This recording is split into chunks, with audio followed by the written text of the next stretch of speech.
Rush may have just turned their Toronto comeback into something far bigger than a concert, and most fans inside the arena probably didn't realize what was happening. While Geddy Lee, Lifeson, and Anika Nilles were bringing Rush back to their hometown, cameras were reportedly rolling across all 4 Toronto shows at Scotiabank Arena. The reason? Rush is capturing the performances for a possible concert film. Think about what that means. These aren't just 4 ordinary stops on the 50-something tour. Toronto is Rush's hometown, and the band deliberately scheduled 4 performances there, August 7th, 9, 11, and 13. The official Rush website confirms the 4-date run at Scotiabank Arena.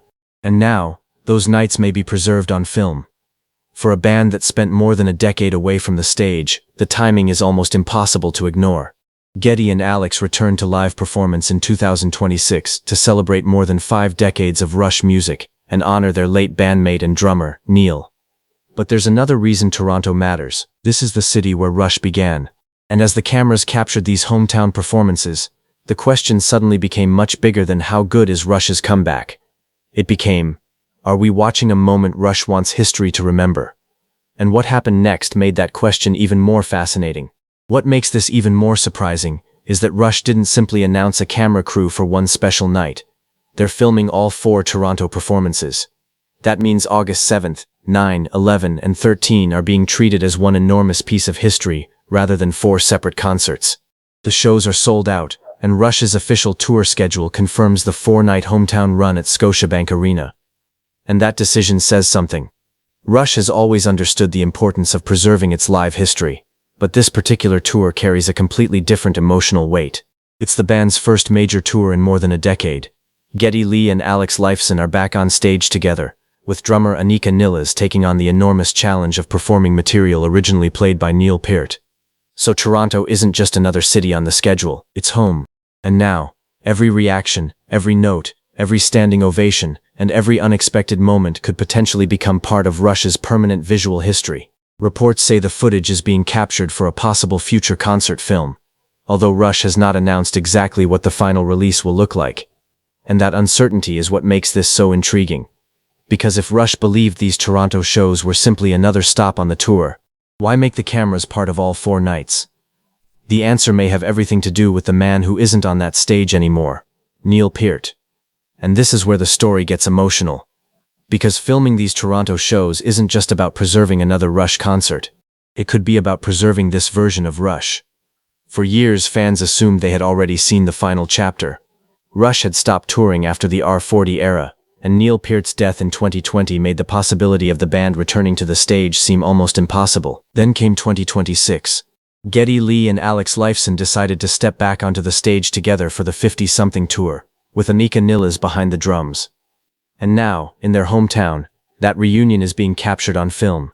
Geddy himself has confirmed that the Toronto residency is being filmed for a possible concert movie. That word, possible, is important.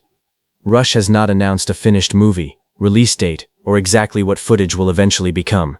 But the decision to film all 4 sold-out Toronto performances is hardly insignificant. And there's a fascinating piece of history behind it. Rush has filmed major Toronto performances before.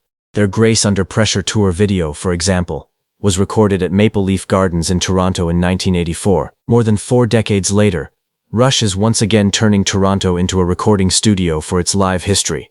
Only this time, the circumstances are completely different. Because Neil isn't standing beside Geddy and Alex. His absence is part of the story. And as the cameras continue rolling, fans are left wondering whether Rush is documenting a comeback or quietly capturing something that may never happen again. But there's another layer to this story that makes the Toronto filming even more significant. Rush has done this before. Back in 2015, the band filmed 2 Toronto performances during the R40 Live tour. Those recordings eventually became the R40 Live concert film, one of the final major live documents of Rush, with Neil Peart behind the drum kit. Now, more than a decade later, Rush is doing something strikingly similar, except this time, Neil's drum throne belongs to Anika Nilles, and that changes everything. Nilles isn't trying to become Neil Peart. In fact, Rush's entire return has been framed around honoring Neil's legacy, rather than pretending he can be replaced. The band's official announcement described the tour as a celebration of more than 50 years of Rush music, their legacy, and their late bandmate.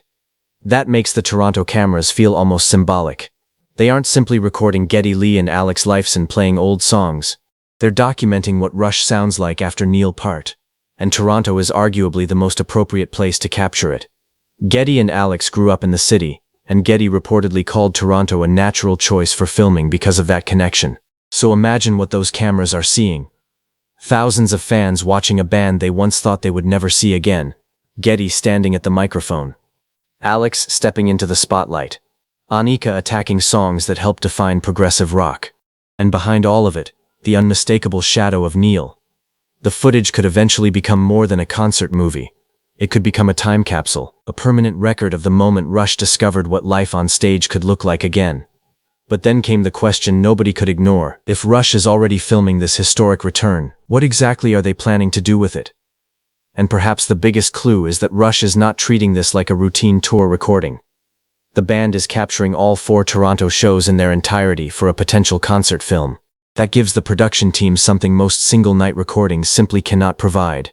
Multiple performances from which to build the strongest possible final film, and the timing could hardly be more significant.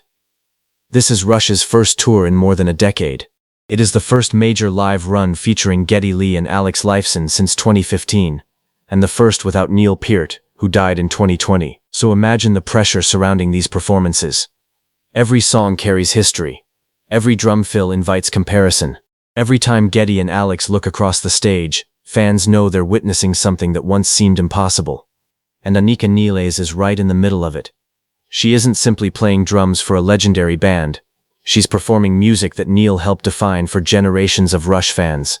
That makes the Toronto footage potentially invaluable. Because years from now, fans won't just want to remember what Rush sounded like in 2026. They'll want to remember what it felt like. The crowd, the reunion, the emotion, the strange feeling of seeing Rush alive on stage again.